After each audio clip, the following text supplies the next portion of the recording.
എല്ലാവർക്കും നമസ്കാരം. ഡിജിറ്റൽ ലോകത്ത് ഏറ്റവും എളുപ്പത്തിൽ കബളിപ്പിക്കപ്പെടുന്നത് നമ്മുടെ കാതുകളാണ്. നമ്മൾ കേൾക്കുന്ന ഓരോ ഈണത്തിനും ഒരു കഥയുണ്ട്, ഒരു സഞ്ചാര വഴിയുണ്ട്. പക്ഷേ ഇന്ന് നമ്മുടെ മുന്നിലെത്തുന്ന പല ഓഡിയോ ഫയലുകളും യഥാർത്ഥ സ്വത്തം മറച്ചു വെച്ചാണ് എത്താറുള്ളത്. സ്ക്രീനിൽ .wav എന്ന് തെളിയാറുണ്ട്. ഫയൽ സൈസ് ആണെങ്കിൽ 50 മെഗാബൈറ്റ് എന്ന് കാണിക്കാറുണ്ട്. അപ്പോൾ തന്നെ നമ്മളങ്ങ് വിശ്വസിക്കുകയാണ് നമ്മൾ കേൾക്കുന്നത് സ്റ്റുഡിയോയിൽ റെക്കോർഡ് ചെയ്ത അതേ പരിശുദ്ധിയുള്ള ലോസ്ലെസ് ഓഡിയോ ആണെന്ന്. പക്ഷേ ആ പേരും വലുപ്പവും വെറുമൊരു പുറമോടി മാത്രമാണെങ്കിലോ? നമ്മൾ കേൾക്കുന്ന ശബ്ദത്തിന് പിന്നിൽ വലിയൊരു വിനിമയ പ്രക്രിയ നടക്കുന്നുണ്ട്. ഒരിക്കൽ ഉയർന്ന ശബ്ദതരംഗങ്ങൾ വെട്ടിമാറ്റപ്പെട്ട ഒരു MP3 ഫയലിന്മേൽ പുതിയ ഫോർമാറ്റിന്റെ വസ്ത്രമണിയിച്ച് സ്റ്റുഡിയോ മാസ്റ്റർ എന്ന ലേബലൊട്ടിച്ചുകൊണ്ട് നമ്മുടെ മുന്നിലേക്ക് എത്തുന്ന വ്യാജന്മാരാണ് ഇന്ന് ഇന്റർനെറ്റിലുള്ള ഭൂരിഭാഗം സൗജന്യ വേവ് ഫയലുകളും. പ്രത്യേകിച്ച് ടെലഗ്രാം ഗ്രൂപ്പുകളിലും മറ്റ് സോഷ്യൽ മീഡിയ ചാനലുകളിലും ഇത്തരത്തിലുള്ള നിരവധി ഫയലുകൾ പ്രചരിക്കുന്നുണ്ട്. ഒറിജിനൽ ലോസ്ലെസ് ഓഡിയോ എന്ന പേരിൽ ഡൗൺലോഡ് ചെയ്യുന്ന ഈ കൂറ്റൻ ഫയലുകൾ യഥാർത്ഥത്തിൽ വ്യാജന്മാരായിരിക്കും. ഇത് നമ്മുടെ സമയവും വിലപ്പെട്ട ഇന്റർനെറ്റ് ഡാറ്റയും വെറുതെ നഷ്ടപ്പെടുത്തുന്നു എന്ന് മാത്രമല്ല, നമ്മെ സാങ്കേതികമായി വഞ്ചിക്കുക കൂടിയാണ് ചെയ്യുന്നത്. ഒരു ഓഡിയോ ഫയലിന്റെ യഥാർത്ഥ കഥ തുടങ്ങുന്നത് അത് നമ്മുടെ മൊബൈലിലോ സിസ്റ്റത്തിലോ എത്തുമ്പോഴല്ല, മറിച്ച് ഒരു സംഗീത സംവിധായകന്റെ മനസ്സിൽ ആ ഈണം ജനിക്കുന്ന നിമിഷത്തിലാണ്. വായുവിൽ അലയടിക്കുന്ന ശബ്ദ തരംഗങ്ങൾ അഥവാ അനലോഗ് സിഗ്നലുകൾ മൈക്രോഫോണുകളിലേക്ക് വീഴുമ്പോൾ അവിടെ ആദ്യത്തെ മാജിക് നടക്കുന്നു. കമ്പ്യൂട്ടറുകൾക്ക് അനലോഗ് തരംഗങ്ങളെ നേരിട്ട് മനസ്സിലാക്കാൻ കഴിയില്ല എന്നതുകൊണ്ട് തന്നെ അവയെ 0, 1 എന്ന ഡിജിറ്റൽ ഭാഷയിലേക്ക് മാറ്റേണ്ടതുണ്ട്. ഇതിനെയാണ് സാങ്കേതികമായി പൾസ് കോഡ് മോഡുലേഷൻ അഥവാ PCM എന്ന് വിളിക്കുന്നത്. ഇതൊരു ഫിലിം ക്യാമറയുടെ പ്രവർത്തനം പോലെ മനസ്സിലാക്കാം. നമ്മൾ വീഡിയോ എടുക്കുമ്പോൾ ഒരു സെക്കൻഡിൽ 24 അല്ലെങ്കിൽ 60 ചിത്രങ്ങൾ എടുത്താണ് ഒരു ചലനം സൃഷ്ടിക്കുന്നത്. അതുപോലെ ശബ്ദത്തെ ഒരു സെക്കൻഡിൽ ആയിരക്കണക്കിന് ചെറിയ ചെറിയ നിമിഷങ്ങളായി ഫോട്ടോ എടുക്കുന്ന പ്രക്രിയയാണ് സാമ്പിളിംഗ് റേറ്റ്. ഒരു സെക്കൻഡിൽ 44,100 തവണ ശബ്ദത്തെ അളന്നാൽ അതിനെ 44.1 കിലോഹെർട്സ് എന്ന് വിളിക്കാം. വേവ് എന്നത് ശബ്ദത്തിന്റെ ഗുണനിലവാരമല്ല, അത് കേവലം ഒരു പെട്ടി അഥവാ കണ്ടെയ്നർ മാത്രമാണ്. ഒരു സുതാര്യമായ കുപ്പിയിൽ വീട്ടിലുണ്ടാക്കിയ 100% ഫ്രഷ് ജ്യൂസ് ഒഴിച്ചു വെക്കാം. അതേ കുപ്പിയിൽ കടയിൽ നിന്ന് വാങ്ങിയ കൃത്രിമ മധുരവും വെള്ളവും ചേർത്ത പാക്കറ്റ് ജ്യൂസും ഒഴിച്ചു വെക്കാം. കുപ്പിയുടെ ലേബൽ നോക്കി ഉള്ളിലെ ജ്യൂസിന്റെ ഗുണനിലവാരം പറയാൻ കഴിയുമോ? കുപ്പി വെറുമൊരു പാത്രം മാത്രമാണ്. അതുപോലെയാണ് വേവ് എന്ന ഫോർമാറ്റും. പക്ഷെ ഇവിടെ മറ്റൊരു സംശയം വരാം. എന്തുകൊണ്ടാണ് ശബ്ദത്തിൽ നിന്ന് വിവരങ്ങൾ കളയാൻ സാങ്കേതികവിദ്യ തുനിഞ്ഞിറങ്ങിയത്? അതിനായി നമ്മൾ 1980കളുടെ അവസാനങ്ങളിലേക്കും 90കളുടെ തുടക്കത്തിലേക്കും ഒന്ന് സഞ്ചരിക്കണം. ജർമ്മനിയിലെ ഫ്രോൺഹോഫർ ഇൻസ്റ്റിറ്റ്യൂട്ടിൽ കാൾ ഹൈൻസ് ബ്രാൻഡൻബർഗ് എന്ന ശാസ്ത്രജ്ഞന്റെ നേതൃത്വത്തിൽ നടന്ന ഗവേഷണങ്ങളാണ് MP3ക്ക് ജന്മം നൽകിയത്. അക്കാലത്ത് ഇന്റർനെറ്റിന്റെ വേഗത വളരെ കുറവായിരുന്നു. ഒരു 50 മെഗാബൈറ്റ് വേവ് ഫോർമാറ്റിലുള്ള പാട്ട് ഡൗൺലോഡ് ചെയ്യാൻ മണിക്കൂറുകൾ വേണമായിരുന്നു. അങ്ങനെയാണ് ശാസ്ത്രജ്ഞർ ഫ്രീക്വൻസി ഫിൽറ്ററുകളും സൈക്കോ അക്കോസ്റ്റിക്സ് അഥവാ മനുഷ്യന്റെ കേൾവി ശാസ്ത്രവും പ്രയോജനപ്പെടുത്തിയത്. നമ്മൾ മൊബൈലിൽ പാട്ട് കേട്ടുകൊണ്ടിരിക്കുമ്പോൾ അടുത്ത് പെട്ടെന്ന് വലിയ പടക്കം പൊട്ടിയാൽ ആ നിമിഷം പാട്ടിന്റെ ശബ്ദം നമ്മുടെ ചെവികൾ ശ്രദ്ധിക്കില്ല. അതേപോലെ വലിയ ഡ്രംസ് അഥവാ ബേസ് ശബ്ദങ്ങൾ വന്ന് നിറയുമ്പോൾ അതിനൊപ്പമുള്ള മൃദുവായ സൂക്ഷ്മ ശബ്ദങ്ങളെ നമ്മുടെ തലച്ചോറ് അവഗണിക്കും. ഈ തത്വം ഉപയോഗിച്ചാണ് MP3 എൻകോഡറുകൾ കേൾവിയിൽ വേർതിരിച്ചറിയാൻ ബുദ്ധിമുട്ടുള്ള ശബ്ദങ്ങളെ മായ്ച്ചു കളയുന്നത്. ഇതിനു പുറമെ ഫയലിന്റെ വലുപ്പം നിയന്ത്രിക്കാൻ വേണ്ടി 16 കിലോഹെർട്സ് അല്ലെങ്കിൽ 18 കിലോഹെർട്സിന് മുകളിലുള്ള മനുഷ്യന്റെ കാതുകൾക്ക് എളുപ്പത്തിൽ കേൾക്കാൻ കഴിയാത്ത ഉയർന്ന ഫ്രീക്വൻസികളെ ലോ പാസ് ഫിൽറ്റർ ഉപയോഗിച്ച് പൂർണ്ണമായും മുറിച്ചു മാറ്റുന്നു. അങ്ങനെ ഒരു 50 മെഗാബൈറ്റ് പാട്ട് വെറും 5 മെഗാബൈറ്റിലേക്ക് ചുരുങ്ങി എന്നത് അക്കാലത്ത് വലിയൊരു സാങ്കേതിക വിപ്ലവമായിരുന്നു. പക്ഷെ ഇന്ന് കാലം മാറി. നമുക്കിന്ന് വേഗതയേറിയ ഇന്റർനെറ്റ് കണക്ഷനുണ്ട്, അൺലിമിറ്റഡ് സ്റ്റോറേജ് സൗകര്യമുണ്ട്. അതോടെ ആളുകൾ ലോസ്ലെസ് ഓഡിയോയിലേക്ക് മടങ്ങി തുടങ്ങി. എന്നാൽ ഈ അവസരം മുതലെടുത്താണ് വ്യാജന്മാരെത്തുന്നത്. പഴയ MP3 ഫയലുകളെ കൺവേർട്ടർ സോഫ്റ്റ്വെയറുകൾ വഴി വേവ് ആക്കി മാറ്റി കബളിപ്പിക്കുന്ന വ്യാജന്മാർ.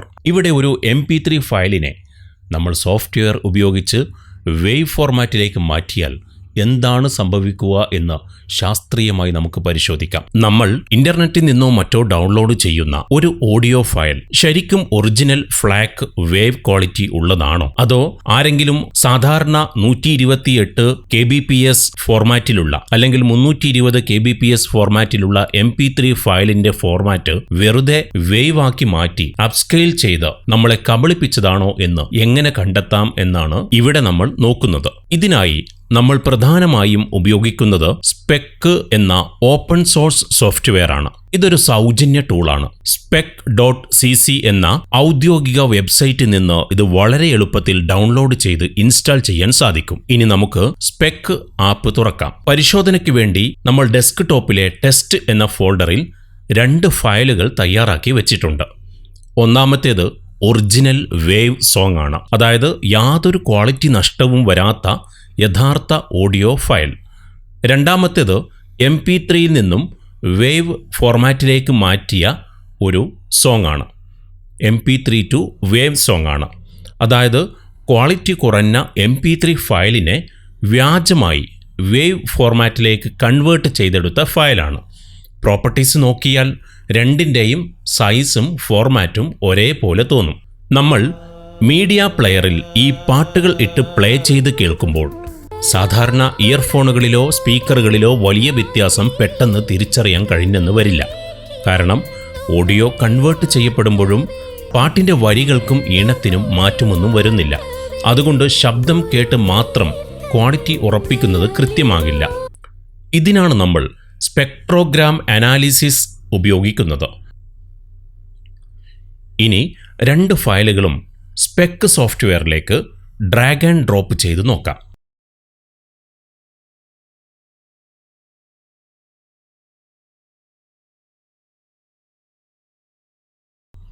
വലതുവശത്തെ ഗ്രാഫ് ശ്രദ്ധിക്കുക.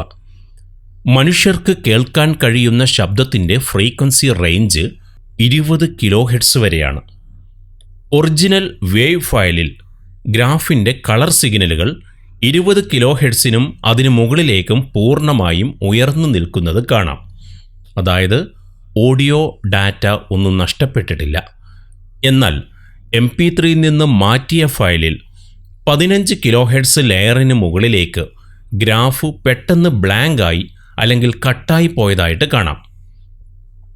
MP3 കംപ്രഷൻ സമയത്ത് മനുഷ്യൻ്റെ ചെവിക്ക് കേൾക്കാൻ പ്രയാസമുള്ള ഉയർന്ന ഫ്രീക്വൻസികളെ ഒഴിവാക്കും. പിന്നീട് ഈ ഫയലിനെ വേവ് ആക്കിയാലും ആ നഷ്ടപ്പെട്ട ഡാറ്റ തിരികെ ലഭിക്കില്ല. ഇനി നമ്മൾ അടുത്തതായി മീഡിയ ഇൻഫോ എന്ന സോഫ്റ്റ്വെയർ ഉപയോഗിച്ച് ഇതിൻ്റെ സാങ്കേതിക ഡീറ്റെയിൽസ് ഒന്ന് എടുത്തു നോക്കാം.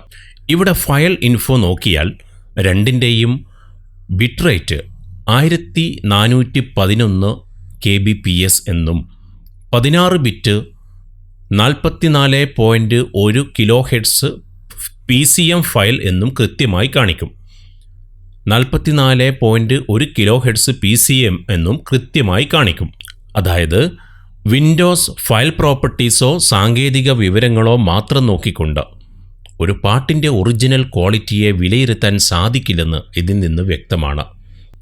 ഇനി നമ്മുടെ കൈവശം ഒരുപാട് പാട്ടുകൾ ഉള്ള ഒരു മ്യൂസിക് ലൈബ്രറിയോ വലിയൊരു ഫോൾഡറോ ഉണ്ടെങ്കിൽ ഓരോ പാട്ടും ഇതുപോലെ സ്പെക്കിലിട്ട് ഗ്രാഫ് തുറന്നു നോക്കുക എന്നത് വളരെ പ്രയാസമുള്ള കാര്യമാണ്. ഇതിനായി മറ്റൊരു മികച്ച പരിഹാരമാണ് ഫേക്കിംഗ് ദ ഫങ്ക് എന്ന സോഫ്റ്റ്വെയർ. ലളിതമായി പറഞ്ഞാൽ ഓഡിയോ ഫയലുകളുടെ ഒറിജിനാലിറ്റി ഓട്ടോമാറ്റിക്കായി കണ്ടെത്തുന്ന ഒരു ഡിജിറ്റൽ ലൈ ഡിറ്റക്ടർ ആണ് ഈ ആപ്പ്. ഇത് പ്രവർത്തിക്കുന്നത് എങ്ങനെയാണെന്ന് വെച്ചാൽ, നമ്മൾ ഇതിലേക്ക് മ്യൂസിക് ഫോൾഡർ ആഡ് ചെയ്യുമ്പോൾ ഈ സോഫ്റ്റ്വെയർ പാട്ടിൻ്റെ പുറമേയുള്ള ഫയൽ ഇൻഫോയോ ബ്രാക്കറ്റിൽ എഴുതിയിരിക്കുന്ന 320 kbps അല്ലെങ്കിൽ 1411 kbps എന്ന വിവരങ്ങളോ അല്ല വിശ്വസിക്കുന്നത്. പകരം പാട്ടിൻ്റെ ആന്തരിക ഫ്രീക്വൻസി സ്പെക്ട്രം ബാക്ക്ഗ്രൗണ്ടിൽ വളരെ വേഗത്തിൽ അനലൈസ് ചെയ്യുകയാണ് ചെയ്യുന്നത്. ഇവിടെ നോക്കൂ, സ്കാനിംഗ് പൂർത്തിയായപ്പോൾ ആപ്പ് വളരെ വ്യക്തമായി ഫലം തന്നിരിക്കുന്നു. വ്യാജമായി ക്വാളിറ്റി ഉയർത്തിയ ഫയലിന് നേരെ ഒരു വിരൽ താഴേക്ക് കാണിച്ച് ഫേക്ക് എന്ന റെഡ് മുന്നറിയിപ്പ് നൽകിയിരിക്കുന്നു. 128 kbps ഉള്ള ഓഡിയോയെ വെറുതെ ഫയൽ ടൈപ്പ് മാറ്റിക്കൊണ്ട് 1411 kbps വേവ് ആക്കിയതാണെന്ന് ആപ്പ് കൃത്യമായി കണ്ടുപിടിച്ചിരിക്കുന്നു. എന്നാൽ ഒറിജിനൽ ഫയലിനു നേരെ തംസപ്പ് കാണിച്ചുകൊണ്ട് ഓക്കെ എന്നും കാണിക്കുന്നു.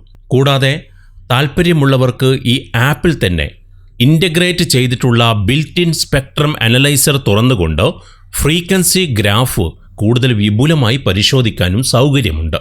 ഈ സോഫ്റ്റ്വെയറിൻ്റെ സവിശേഷത എന്താണെന്ന് വെച്ചാൽ ഓട്ടോമാറ്റിക് ബൾക്ക് സ്കാനിംഗ് ആണ്. ആയിരക്കണക്കിന് പാട്ടുകളുള്ള വലിയ ഫോൾഡറുകൾ ഒറ്റ ക്ലിക്കിൽ മിനിറ്റുകൾക്കകം സ്കാൻ ചെയ്ത് വ്യാജന്മാരെ വേർതിരിച്ചറിയാൻ സാധിക്കും. അതുപോലെ യഥാർത്ഥ ബിറ്റ് റേറ്റ്, ഒരു ഫയൽ യഥാർത്ഥത്തിൽ 128 kbps ആണോ 192 kbps ആണോ അതോ ഒറിജിനൽ ലോസ്ലെസ് ഫ്ലാക്ക് വേവ് ആണോ എന്ന് കൃത്യമായി പറയും. അതുപോലെ ഓഡിയോ ഫയലുകളിൽ കട്ട് ഓഫ് ഫ്രീക്വൻസി ഉണ്ടോ, സൗണ്ട് ഡിസ്റ്റോർഷൻ ഉണ്ടോ, ഫയൽ കറപ്റ്റ് ആയതാണോ എന്ന മുന്നറിയിപ്പുകളും നൽകും. ഇതൊന്നും 100% കുറ്റമറ്റ രീതിയിലുള്ള പരിശോധനകൾ അല്ലെങ്കിലും ഏകദേശം നമുക്ക് ഒരു ഫയൽ ഒറിജിനൽ ക്വാളിറ്റി ഉള്ളതാണോ എന്നുള്ള കാര്യത്തിലേക്ക് എത്താനുള്ള സഹായകരമായ ടൂളുകളാണ്. ഇങ്ങനെ വ്യാജമായി വേവ് ആക്കിയാലും കേൾക്കാൻ പാട്ടുണ്ടല്ലോ, പിന്നെ എന്താണ് പ്രശ്നം?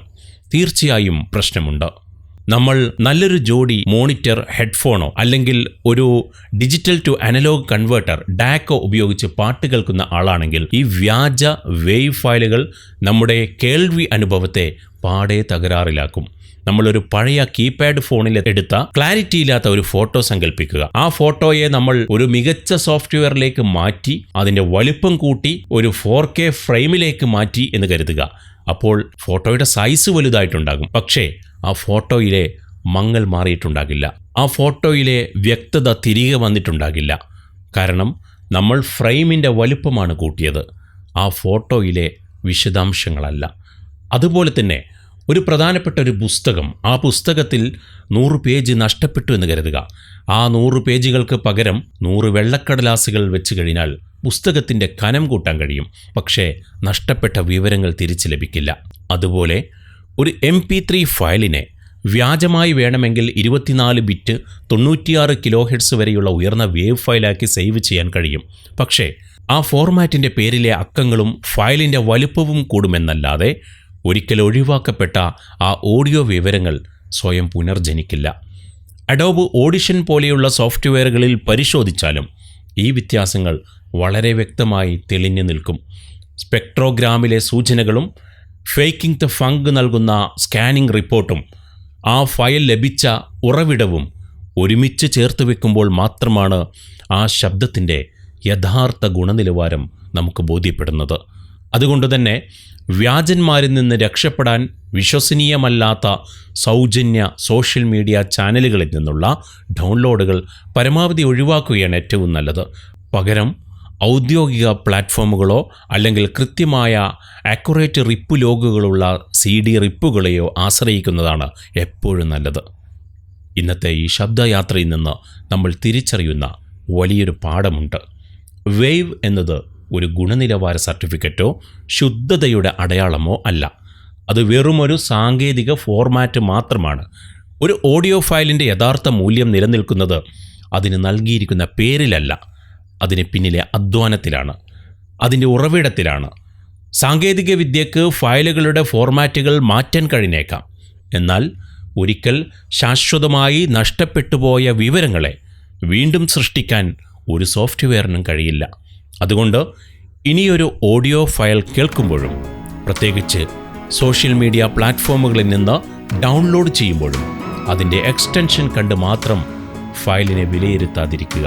കാരണം ഓഡിയോ ലോകത്തും കണ്ണുകൊണ്ട് കാണുന്നതും പേരുകളിൽ കേൾക്കുന്നതുമെല്ലാം സത്യമാകണമെന്നില്ല.